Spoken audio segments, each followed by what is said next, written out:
Telugu Desam party దీర్ఘకాలిక వ్యూహంతోనే ఉంది. వాళ్ళ క్రియాశీలమైనటువంటి నాయకుల అంచనా ఏంటంటే, జగన్‌ని తొక్కాలంటే పవన్‌ని పెంచాలి. పవన్‌ని పెంచడం ద్వారానే జగన్‌ని తొక్కగలం.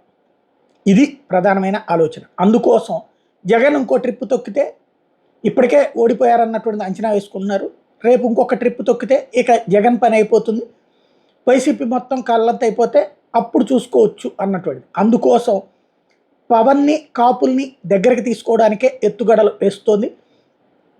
అందులో భాగంగా కాపులు ఆల్రెడీ పొత్తుల ఎత్తులు ఒక ఎత్తు అయితే, వాళ్ళ అంచనా ఏంటంటే తాజాగా వినబడుతున్నటువంటి లెక్క, రేపు ప్రభుత్వం ముఖ్యమంత్రిగా అయితే చంద్రబాబే ప్రమాణ స్వీకారం చేస్తారు. ఆ తర్వాత ఒక ఏడాది, 2 ఏళ్ల తర్వాతన చంద్రబాబు గారు ఎన్డీఏ కన్వీనర్గా జాతీయ రాజకీయాలకు వెళ్తారు, లేదా రాష్ట్రపతి పదవైనా స్వీకరిస్తారు. అప్పుడు ముఖ్యమంత్రిగా లోకేష్, పవన్ కళ్యాణ్ ఇద్దరికి చెరొక ఏడాదిన్నర పవర్ షేరింగ్ ఇస్తారు.